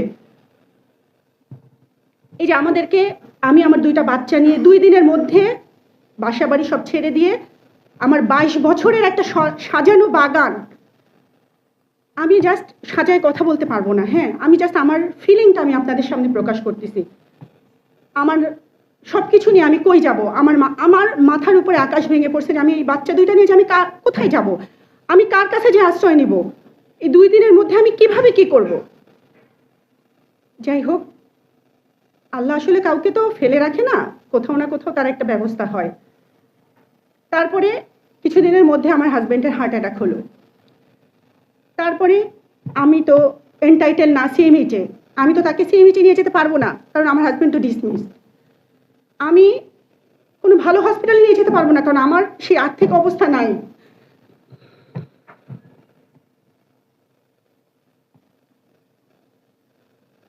তারপরেও আল্লাহ আমাকে চিকিৎসা, যে এমন আমার হাজবেন্ড চিকিৎসা পায়নি তা না, ঠিক আছে, আল্লাহ কাউকে না কাউকে যেভাবেই হোক ব্যবস্থা করে দেয়, আল্লাহ কাউকে ফেলে দেয় না। বাট আমার সব প্রধানদের কাছে অনুরোধ যে আপনারা যদি কিছু করতেই হয়, এভাবে তো 2 দিনের মধ্যে তো মানুষকে এভাবে ফেলে দেওয়া আসলে ঠিক না। আমাদেরকে বের করে দিছে, আমাদের কোনো পেনশন দেওয়া হয় নাই, আমরা চিকিৎসা নিতে পারি না, আমরা কোথাও যেতে পারি না, আমরা মানসিকভাবে বলেন বা বাহিরের মানুষজনের কাছে আমরা লজ্জিত। কারণ আমার হাজবেন্ডকে বের করা হয়েছে, বাট আসল ঘটনা কি সেটা তো মানুষ জানে না। মানুষ শুধু জানে যে আমরা কতটা লজ্জা নিয়ে দিন যাপন করি। আমি কারো কাছে যেতে চাই না, সত্যি কথা বলতে আমি কারো কাছে মিশতে পারি না, কারণ আমি একটা হীনমন্যতায় ভুগি। আসল কাহিনী কি সেটা তো মানুষ আগে জানতে চায় না। আগে তো মানুষ, আমি আসলে জানি না কি কথা আসলে আমি গুলায় ফেলতেছি। তো আসলে আপনাদের সবার কাছে অনুরোধ যে আমাদের দয়া করতে হবে না। নৌপ্রধান বলেন বা ডিফেন্স যারা আছেন তাদেরকে আমাদের প্রতি দয়া চাচ্ছি না আমি তাদের কাছে, হ্যাঁ, আমি শুধু আমাদের প্রাপ্যটা চাচ্ছি। জি, অধিকার চাচ্ছি। আমার হাজবেন্ড যে তার 22 বছর দিছে, তার যে পেনশন, তার যে অধিকার, তার যে বিচার, এটা তো কারো দয়া না, সম্মান, এটা তো দয়া না, এটা আমাদের অধিকার।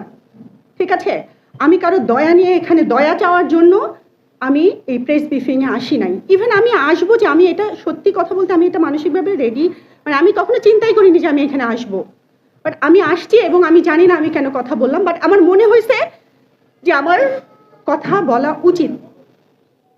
আমরা যে ভুক্তভোগী ফ্যামিলি, আমার কথা তাদের হয়ে আমার কিছু বলা উচিত। আমি জানি না এটা কতটুকু প্রতিফলন হবে, বাস্তবায়ন হবে, বাট আমি কারো দয়া নিতে আসিনি, আমি আমার অধিকার চাইতে আসছি। আমার বাচ্চাদের অধিকারের জন্য আমি এখানে আজকে এসে দাঁড়াইছি। ধন্যবাদ।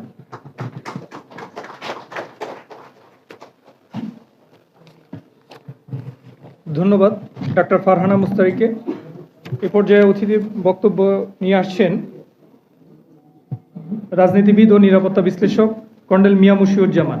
কর্নেল মিয়া মশিউজ্জামানকে তার বক্তব্য রাখার জন্য অনুরোধ করছি।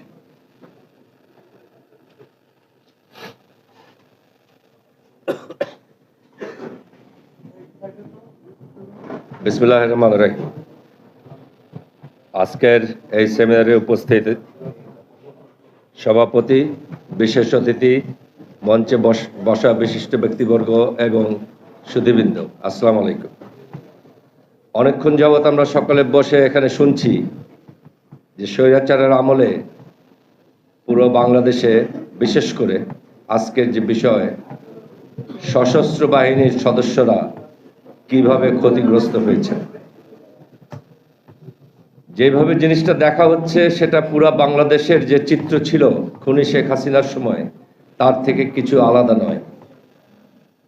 বাংলাদেশের সার্বভৌমত্বের প্রতীক হিসেবে সেনাবাহিনী যখন সামনে দাঁড়ায়, তখন সেই সেনাবাহিনীকে আগে নষ্ট না করে বা অক্ষম না করে কারো পক্ষে আমাদের স্বাধীনতা বা সার্বভৌমত্ব আঘাত করা সহজ কাজ নয়।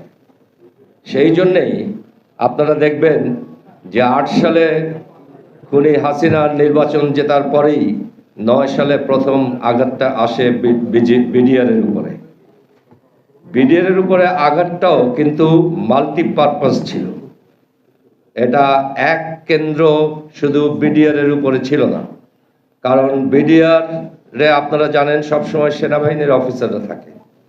বিডিআর তাদের একটা কাজই হচ্ছে বাংলাদেশের প্রথম লাইন অফ ডিফেন্স গড়ে তোলা শত্রুর আক্রমণের মুখে। এই প্রথম লাইন অফ ডিফেন্সটাকে যদি নষ্ট করা যায় এবং সেই সময় সেনাবাহিনীর এতগুলি অফিসারকে ওখানে হত্যা করা যায়, অত্যাচার করা যায় তাদের পরিবারের উপরে, তাহলে সেটার যে একটা মনস্তাত্ত্বিক এফেক্ট পড়বে বাংলাদেশ সেনাবাহিনীর উপরে, তাতে বাংলাদেশ সেনাবাহিনী অনেক দুর্বল হবে। সেটাই ছিল ভারত এবং ভারতের একমাত্র সেবাদাসী শেখ হাসিনার লক্ষ্য এই বাংলাদেশে। তারা অনেকটাই সার্থক হয়েছিলেন।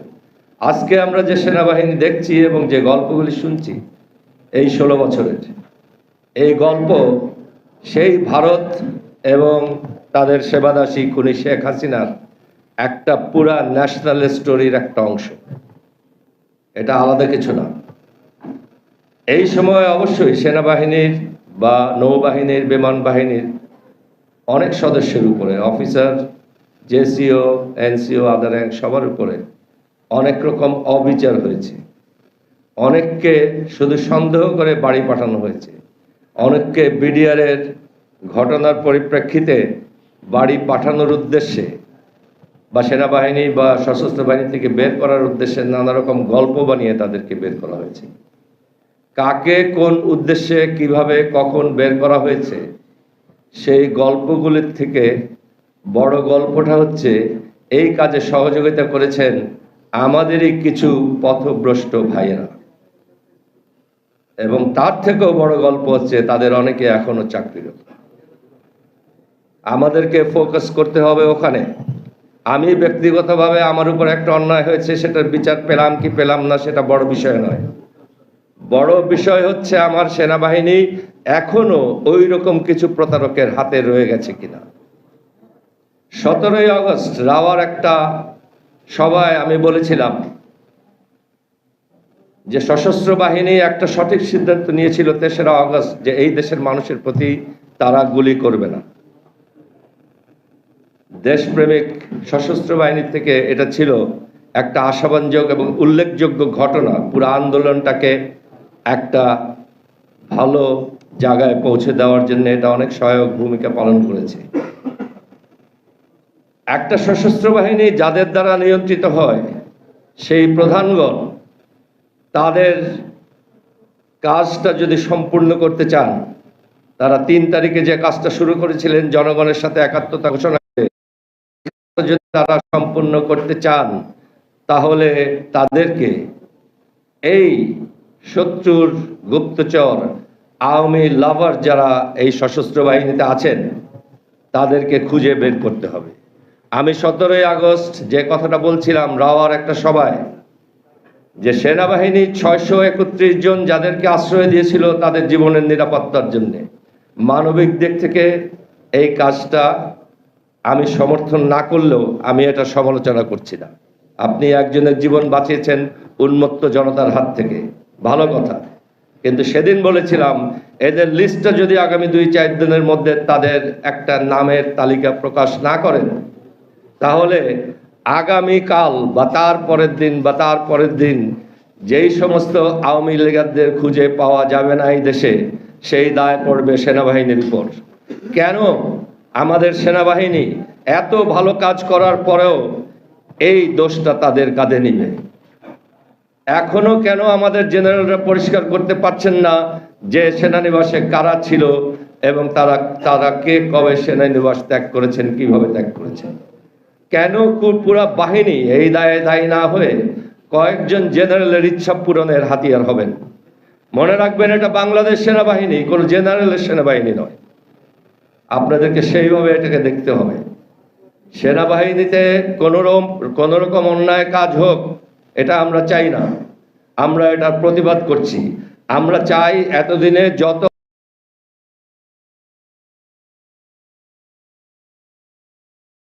অন্যায় কাজ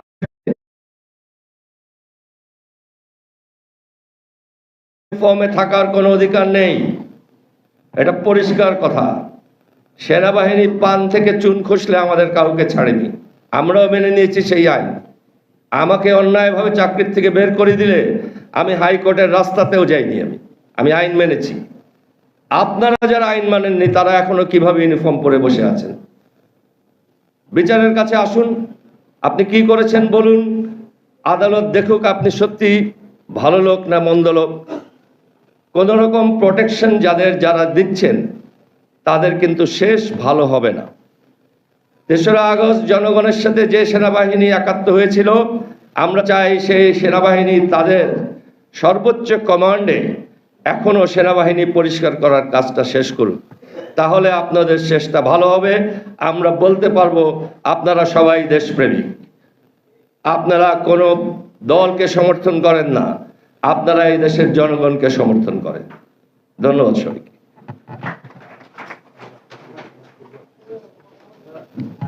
ধন্যবাদ কর্নেল মিয়া মুশিউজ্জামানকে।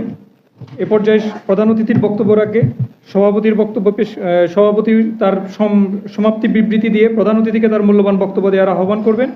2009 সালে বিডিআর হত্যার পর গঠিত জাতীয় তদন্ত কমিশনের সদস্য ব্রিগেডিয়ার জেনারেল মোহাম্মদ হাসান নাসির।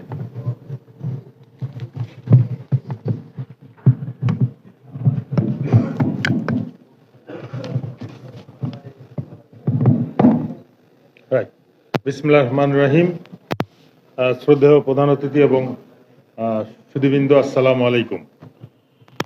আমি অল্প কথায় শেষ করতে চাই। আজকে প্রথম ছিল যে জাস্টিস ফর কমরেডস 5 তারিখের পর থেকে যে আন্দোলন করে আসছে সেটা সশস্ত্র বাহিনীর ভিতরেই সীমাবদ্ধ ছিল এবং সবার ধারণা ছিল যে এটা সশস্ত্র বাহিনীর সমস্যা এবং তারাই এটা সলভ করবে। বাট প্রকৃত অর্থে সশস্ত্র বাহিনীতে গত 16 বছর প্রারম্ভিক বক্তৃতায় বলা হয়েছে যে এর ফলে জাতি ক্ষতিগ্রস্ত হয়েছে, দেশের নিরাপত্তা প্রতিরক্ষা ক্ষতিগ্রস্ত হয়েছে। একটা প্রশিক্ষিত জনবল আজকে বেকার ঘুরছে, অসহায়, এবং তাদের প্রত্যেকের মাথায় বিভিন্ন রকম অপরাধের দায় চাপানো আছে। সেইগুলোর জন্য এই এতদিন যে আন্দোলন চলে আসছে, এই বিষয়টা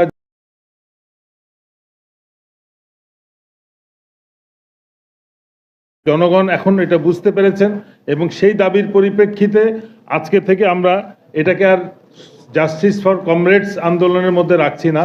এটার সাথে জাতি আজকে সম্পৃক্ত হয়েছে, সর্বস্তরের জনগণ, সচেতন জনগণ, শিক্ষিত মানুষ, এবং যাদের ট্যাক্সের পয়সায় সশস্ত্র বাহিনীকে পালা হয় তারা সবাই আজকে সম্পৃক্ত, এবং সেই জন্যই নতুন নামকরণ নেক্সাস, এবং এই যেটা আমরা দেখতেছি ডিফেন্স অ্যান্ড জাস্টিস।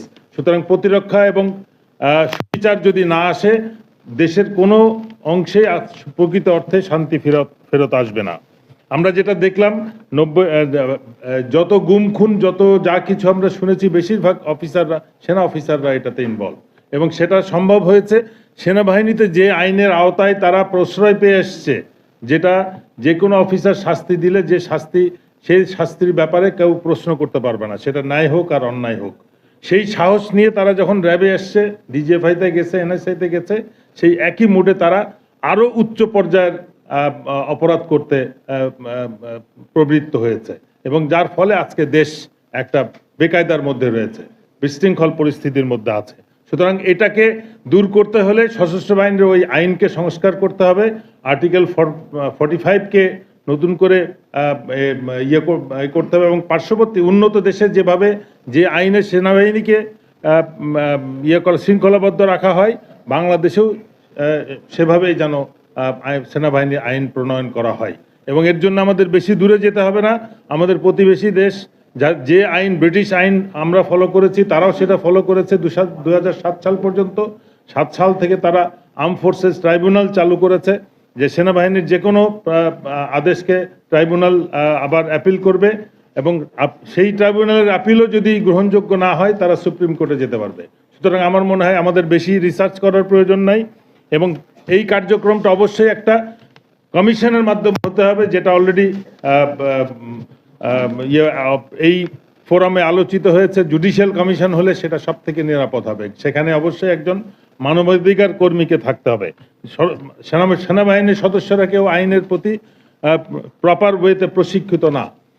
সেনাবাহিনীতে একটা শাখা আছে, জ্যাগ অ্যাডভোকেট জেনারেল, কিন্তু আমরা গত 53 বছর দেখে এসেছি এটা ম্যাক্সিমাম মিসইউজ হয়েছে, মানে আইনের ব্যত্যয়গুলোকে, অবমাননাগুলোকে তারা সার্টিফাই করেছে। সুতরাং এই জ্যাক ব্রাঞ্চ কিভাবে এদেরকে রিঅর্গানাইজ করা হবে, বা এতল প্রয়োজন আছে কিনা, এটা সত্যিকার ন্যায় বিচারের স্বার্থে এরা কোনো অবদান রাখতে পারছে কিনা, সেই বিষয়টা আমাদের এখন তদন্ত বা যাচাই করার সময় এসছে।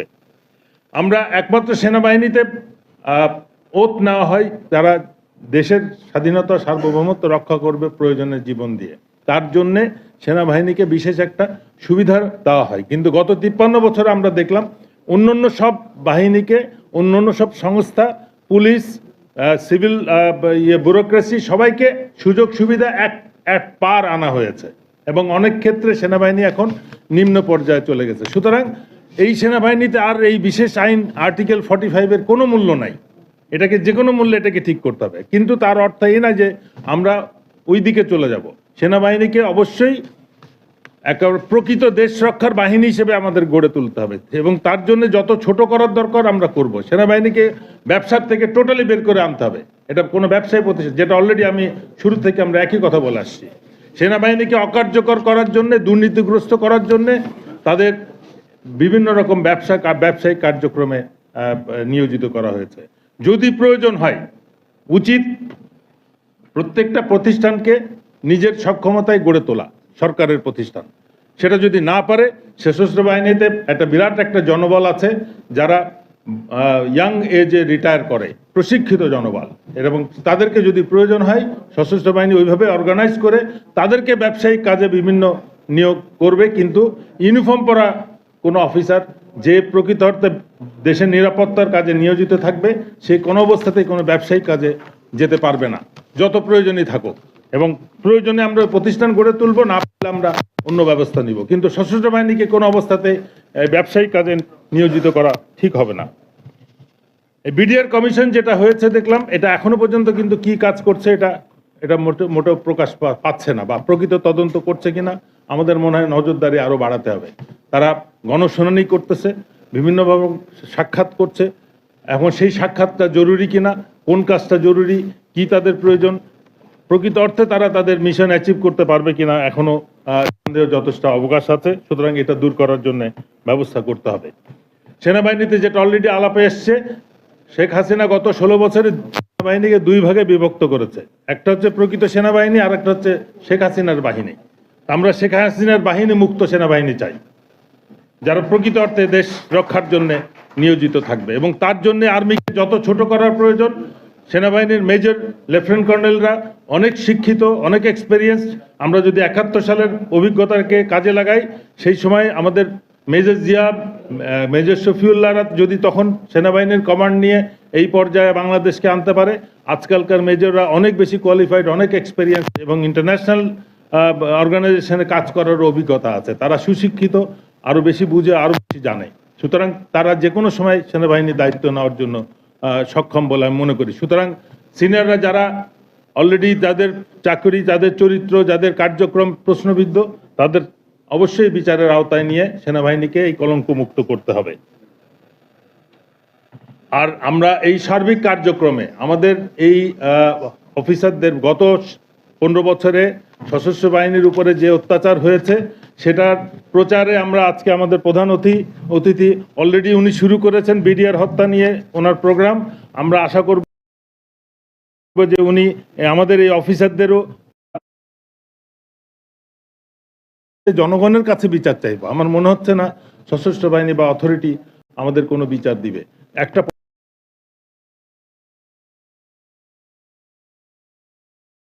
পর্যায়ে আসবে, নিশ্চিত আমরা এটার উপকার পাবো, এবং ততদিন আমাদের এই আন্দোলন চলতে থাকবে। সবাইকে ধন্যবাদ। আমি এখন প্রধান অতিথিকে অনুরোধ করব আজকে আমাদের উদ্দেশ্যে কিছু বলার এবং অনুষ্ঠানের সমাপ্তি করার। এবং বলো প্রশ্ন করো।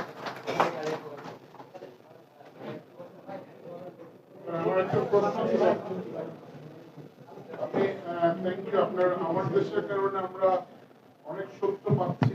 আপনার হত্যার প্রতিবাদ করার জন্য আপনাকে স্যালুট সমাজের পক্ষ থেকে।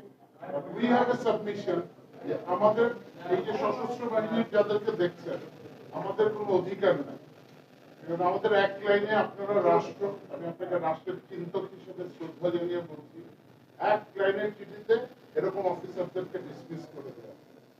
তো এইটা একটা জিনিস। আরেকটা জিনিস, আপনি সুন্দর করে কথা বলেন, অধিকার নিয়ে কথা বলেন বলে আমি একটা প্রশ্ন করছি। চিটাং নিয়ে যে কনসার্ন, যে চিটাংটাকে আমরা কি ভারত আমাদের শত্রু, ভারতের জনগণ আমাদের শত্রু, ভারতের আরএসএস যারা ওরা আমাদের শত্রু, তো হাউ ডু উই ডিফেন্ড? আমরা যারা সনাতনী ওদের কি বের করে দেবো? বিসমিল্লাহির রহমানির রহিম। আজকের এই আলোচনা সভার সভাপতি ব্রিগেডিয়ার জেনারেল হাসান নাসির, উপস্থিত আলোচকবৃন্দ এবং রিটায়ার্ড সামরিক কর্তাবৃন্দ এবং মিডিয়ার আমার সহকর্মীবৃন্দ, আসসালামু আলাইকুম। বাংলাদেশ সেনাবাহিনী এই অবস্থায় আসলো কেন? এখান থেকে আমার বক্তব্য আমি শুরু করতে চাচ্ছি। কেন আপনাদেরকে আজকে এভাবে এই সংবাদ সম্মেলন করতে হচ্ছে, আপনাদের সেনাবাহিনীর বিষয় জাতিকে জানাতে হচ্ছে? এই অবস্থায় তো আসার কথা ছিল না। এর প্রক্রিয়া শুরু হয়েছিল কবে সেটা বোঝার জন্যে আপনাদেরকে একটা বইয়ের নাম আমি বলছি। বইটার নাম জামদানি রেভলিউশন।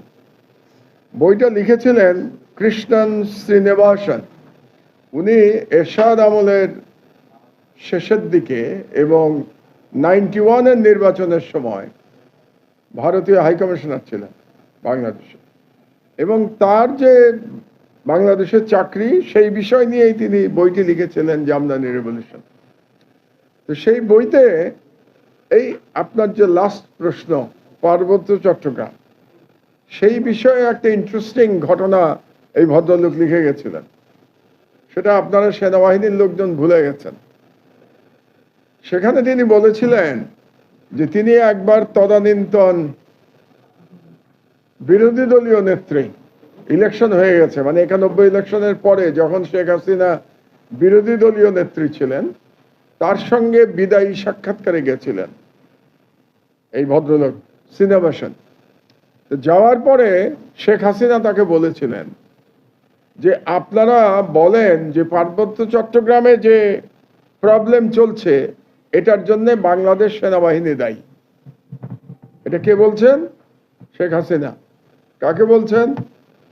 ভারতীয় হাই কমিশনারকে, যেখানে ভারত চাকমাদের ট্রেনিং দিয়ে এবং পুরো ইনসার্জেন্সি তারা তৈরি করেছে। তাকে তিনি বলছেন, being the leader of the opposition of Bangladesh, যে আপনারা সারা বিশ্বে প্রচার করুন যে চট্টগ্রামে আসলে কোনো ইনসার্জেন্সি নাই, সেনাবাহিনী তাদের স্বার্থের জন্য সেখানে জ্বালাও পোড়াও করছে, বাংলাদেশ সেনাবাহিনী সেখানে অত্যাচার করছে এবং সেখানে কোনো বিদ্রোহী নাই। এটা যখন বললেন শেখ হাসিনা সিনেবাসনকে, তিনি জবাব দিলেন যে এটা আমরা বললে কি সারা পৃথিবী আমাদেরকে বিশ্বাস করবে? এরকম কোন ন্যারেটিভ আমরা কি দিতে পারবো? তো তখন শেখ হাসিনা বললেন, না, এই ন্যারেটিভই আপনাদেরকে দিতে হবে যে বাংলাদেশ সেনাবাহিনী তাদের সুযোগ সুবিধা বৃদ্ধির জন্য চট্টগ্রামে একটা বানোয়াট ইনসার্জেন্সি জিয়ে রেখেছে এবং তারাই সেখানে অত্যাচার চালাচ্ছে। এই কথাটা আপনাদেরকে এই জন্য বললাম। প্রথম কথা হচ্ছে, আমি নিশ্চিত আপনাদের মধ্যে খুব কম লোকই এই ঘটনাটা জানেন। আপনারা জানেনও না যে এই ধরনের একটা বই লেখা হয়েছে এবং এই ধরনের একটা বইতে শেখ হাসিনা এরকম দেশদ্রোহিতামূলক মন্তব্য করেছে। এই মন্তব্যের জন্য তো শেখ হাসিনার তৎক্ষণাৎ জেলে যাওয়া উচিত ছিল, রাষ্ট্রদ্রোহী মামলা হওয়া উচিত ছিল। কিন্তু আমরা এতটাই মূর্খ জাতি যে এই মহিলাকে প্রধানমন্ত্রী হিসেবে 16 বছর বাংলাদেশ চালিয়েছে এবং সেনাবাহিনী আপনাদেরই একটি অংশ এই মহিলাকে এই প্রধানমন্ত্রী, ফ্যাসিস্ট প্রধানমন্ত্রী হতে সাহায্য করেছে, জানা সত্ত্বেও যে এই মহিলা আসলে she hates Bangladesh military. Bangladesh মিলিটারিকে যদি কেউ ঘৃণা করে তাহলে শেখ হাসিনা ঘৃণা করে, কারণ বাংলাদেশ সেনাবাহিনীর একটা অংশ 75 সালে তার পিতার বিরুদ্ধে বিদ্রোহ করেছিল, বাকশাল শাহীর পতন ঘটিয়েছিল এবং তখন তিনি সেনাবাহিনীকে ক্ষমা করতে পারেন নাই। তারই প্রমাণ হচ্ছে 1992 সালে তিনি ভারতীয় হাই কমিশনারকে বলছেন সেনাবাহিনীর বিরুদ্ধে সারা বিশ্বে প্রোপাগান্ডা চালানোর জন্য। তো সেখান থেকেই তার যে সেনাবাহিনীকে ধ্বংস করাই যে তার উদ্দেশ্য ছিল সেটা পরিষ্কার হয়ে যায়। এই বইটি আপনারা সবাই পড়বেন, জোগাড় করে সব জায়গায় পাওয়া যায়, জামদানি রেভলিউশন, মনে রাখবেন বইটার নাম। বের করে এখনো আমার মনে হয় শেখ হাসিনার বিরুদ্ধে সেনাবাহিনীর কর্মকর্তারা মামলা করতে পারে তার বিরুদ্ধে, এবং করা উচিত বলে আমি মনে করি। কারণ তারপরে তিনি যা যা করেছেন সেগুলো এক সূত্রে গাঁথা। তারপরে ধ্বংস করলো কে? মঈন ধ্বংস করলো সেনাবাহিনীকে। এই যে আপনারা আজকে এই অবস্থায় এসছেন, আপনাদেরই একটা দল তো আপনাদেরকে এই অবস্থায় নিয়ে এসছে, বাইরের তো কেউ না। সিভিলিয়ানরা আপনাকে তো এই অবস্থায় আনেন নাই, আপনাকে তো মিলিটারি নিয়ে এসছে এই অবস্থায়। মঈন কি করলো? 11-11 সময় মঈন ইন্ডিয়াতে গিয়ে প্রণব মুখার্জির কাছে পায়ে ধরে তার চাকরির নিশ্চয়তা চাইল যে আমরা হাসিনাকে এনে দেব ক্ষমতায়, তার প্রতিদানে আমাকে চাকরির নিশ্চয়তা আপনি দেবেন। এবং সেই চাকরির নিশ্চয়তা মঈন পেয়েছিল। এটাও কিন্তু প্রণব মুখার্জি তার বইতে লিখে গেছে। কাজে এগুলো সব ডকুমেন্ট, আমি যেগুলো বলছি এগুলো সব ডকুমেন্ট। সেই মঈন ওই 2008 সালের নির্বাচনে ডিজিএফআই দিয়ে হাসিনাকে ঠিকই 2/3 মেজরিটি উপহার দিয়ে গেল এবং সেই 2/3 মেজরিটি উপহার দেওয়ার মধ্যে যারা জড়িত ছিলেন তার মধ্যে একজন তো এই সরকারের উপদেষ্টা ব্রিগেডিয়ার সাখাওয়াত। ব্রিগেডিয়ার সাখাওয়াত তো তখন ইলেকশন কমিশনের মেম্বার ছিলেন এবং সেই ইলেকশন কমিশন বিএনপিকে ভাগ করবার জন্য এমন কোন ষড়যন্ত্র নাই যেটা করে নাই। এই ষড়যন্ত্রের করবার জন্য এমন কোন ষড়যন্ত্র নাই যেটা করে নাই। এই ষড়যন্ত্রের পার্ট তো জেনারেল ব্রিগেডিয়ার শাখাওয়াত ছিলেন, তিনিও তো আপনাদের সেনাবাহিনীর পার্ট। তাহলে সেনাবাহিনী কি করেছে গত 30 বছরে এটাও তো একটু দেখা দরকার আমাদের, তাই না? বিডিআর ম্যাসাকারের আগে যখন জেনারেল হায়দার এবং ব্রিগেডিয়ার জেনারেল রহিমকে অ্যারেস্ট করা হলো, সেনাবাহিনী থেকে তো কোনো প্রতিবাদ আসে নাই। অনেক অফিসার তো ছিলেন, আপনারা কেউ প্রতিবাদ করেন নাই তো যে তাদেরকে অ্যারেস্ট করছেন কেন? তারা যদি কোনো নির্দেশ পালন করে থাকে, 10 ট্রাক অস্ত্রের জন্য তো অ্যারেস্ট করা হয়েছিল তাদেরকে, পরবর্তীতে 21শে আগস্টের মামলা জড়ানো হয়েছিল। ইনিশিয়ালি তো 10 ট্রাক অস্ত্র, তো 10 ট্রাক অস্ত্রে যদি তারা জড়িতও থাকেন তাহলে এটা তো রাষ্ট্র তাদেরকে জড়িত করিয়েছে, তাহলে তাদেরকে জেলে নেওয়া হচ্ছে কিনা এটার প্রতিবাদ আপনারা করেন নাই, আমার দেশ করেছিল।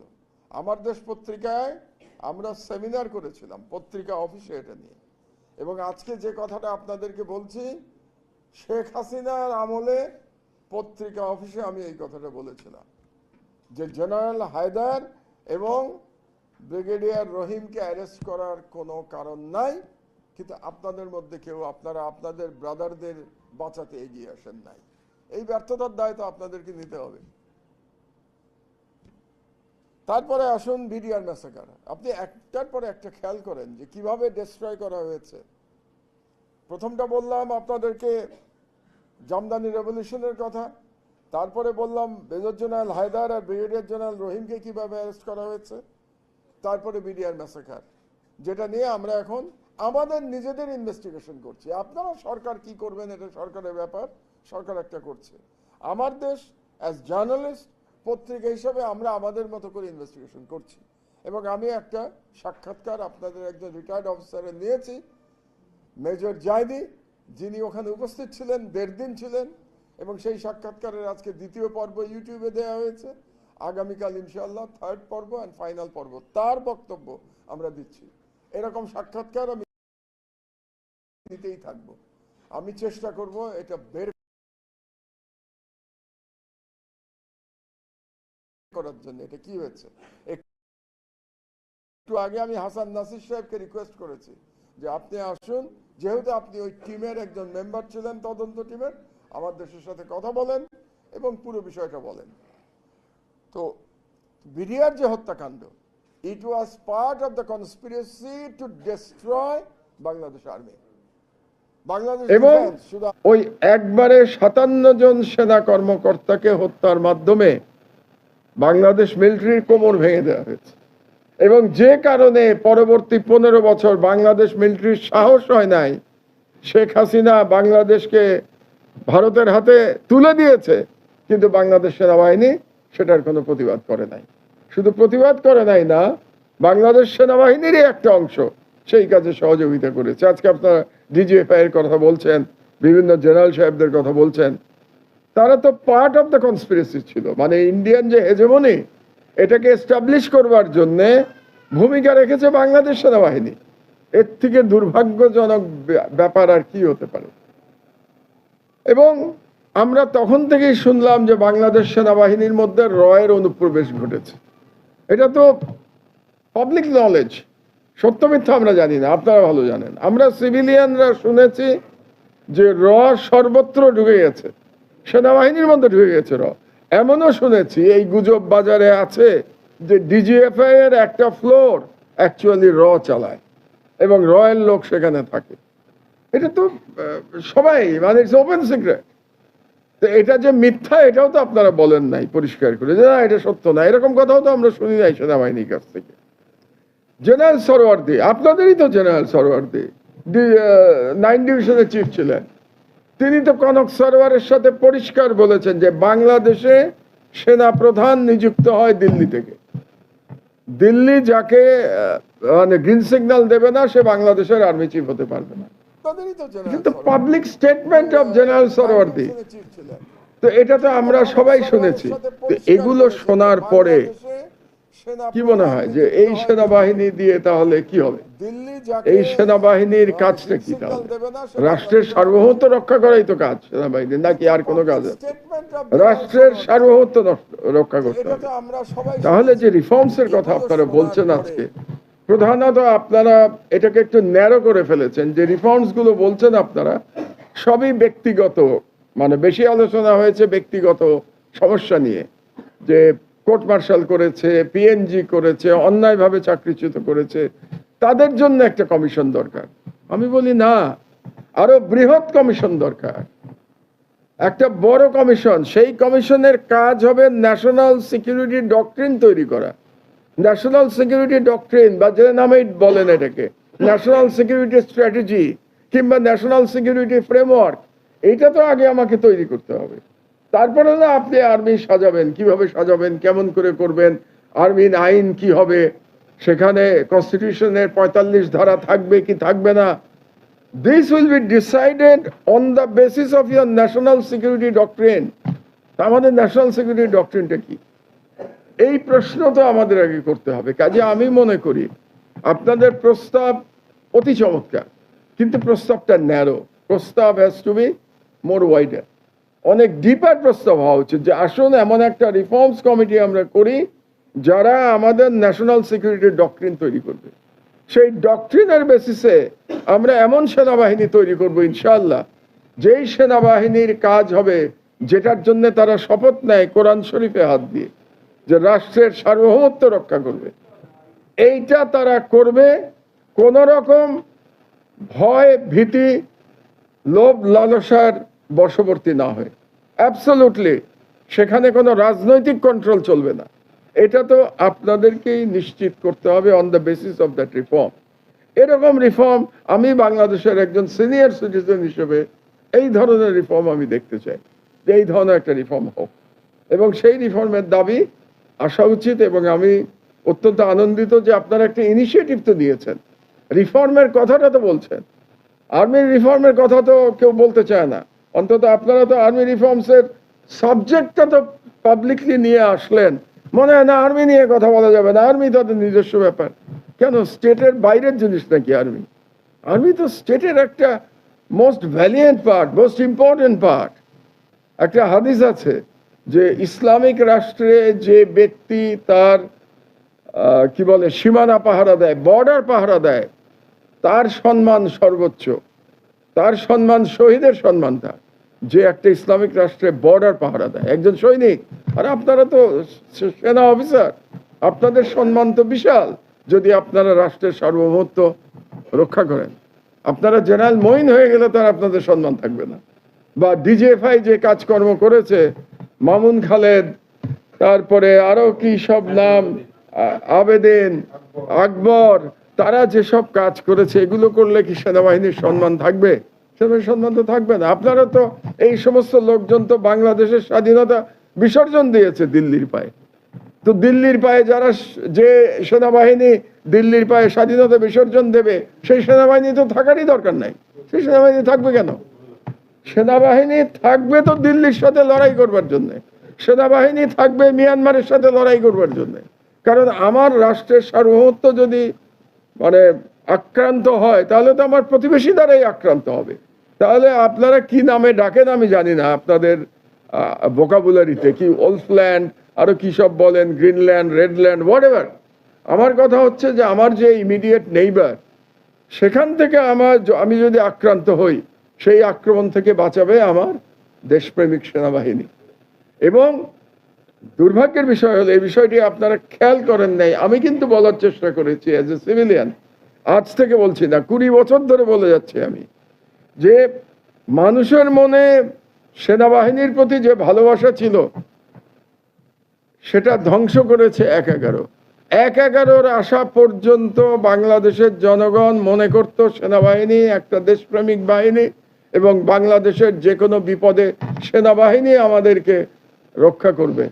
আল্লাহ তো রক্ষা করবেনই, কিন্তু সেনাবাহিনী আমার সব থেকে আস্থার জায়গা, বিশ্বাসের জায়গা, সেটা ধ্বংস করেছে 1/11 কিছু উচ্চাভিলাষী জেনারেল, যার মধ্যে মইনার নাম বললাম, সে দেশ থেকে পালিয়ে গেছে। আর এক জেনারেল এখন দেশ তার কি রোল ছিল 11-এর সময়। তো এগুলো তবুও ভালো যে এগুলো ওপেনলি আমরা আজকে বলতে পারছি। এর আগে সেনাবাহিনী সম্পর্কে কথা বলাই তো একটা ভয়ের ব্যাপার ছিল, ডিজিএফআই উঠিয়ে নিয়ে যাবে। এখন তো অন্তত এই গুম কমিশন হওয়াতে আমরা কথা বলতে পারছি। কাজেই আমি হাসান নাসিরকে ধন্যবাদ জানাই, অভিনন্দন জানাই যে এরকম একটা ইনিশিয়েটিভ নিয়েছে। এবং আপনাদেরকে আমি বলতে পারি, আমার দেশ বাংলাদেশের সার্বভৌমত্বের লড়াইয়ে আপনাদের পাশে আছে। আমার দেশ সর্বদা আপনাদের পাশে ছিল সার্বভৌমত্বের লড়াইয়ে, এবং আমার দেশ আজীবন থাকবে বাংলাদেশের সার্বভৌমত্ব রক্ষা করবার জন্য। দেশপ্রেমিক সেনাবাহিনীর কাঁধে কাঁধ মিলিয়ে লড়াই করবে। আপনারা অস্ত্র দিয়ে লড়াই করবেন, আমরা ইন্টেলেকচুয়ালি লড়াই করব। কিন্তু দুটাই লড়াই, দুটাই স্বাধীনতার জন্য লড়াই। এবং এই লড়াইয়ে আপনি আমি ভাই ভাই, আপনি আমি বন্ধু। এবং আজকে আপনাদের সেনাবাহিনীর যে অত্যাচারগুলো হয়েছে সেগুলো আমরা শুনলাম। অ্যাবসলিউটলি আমার দেশ সবসময় আপনাদের জন্য খোলা। আপনারা আসুন আমার দেশে এসে আপনাদের দুঃখের কথা বলেন, শেয়ার করেন আমাদের সাথে, জুলুমের কথা বলেন, আমরা প্রতিটি কথা তুলে ধরবো। আপনাদেরকে কথা দিলাম, আমার দেশ কোন সরকারকে পরোয়া করে না, এটা মনে রাখবেন। আমার দেশ একমাত্র বাংলাদেশের জনগণ, পাঠক এবং আল্লাহ ছাড়া আর রাষ্ট্র ছাড়া কাউকে পরোয়া করে না। কাজে আপনাদের সকল কাহিনী নিয়ে আমাদের কাছে আসুন, আমরা সেগুলোকে ইনশাআল্লাহ অকুতভয়ে প্রকাশ করব। আমাকে এখানে আনবার জন্যে, অতিথি করবার জন্য আপনাদেরকে ধন্যবাদ জানিয়ে আমার বক্তব্য শেষ করছি। আল্লাহ হাফেজ, বাংলাদেশ জিন্দাবাদ। ধন্যবাদ।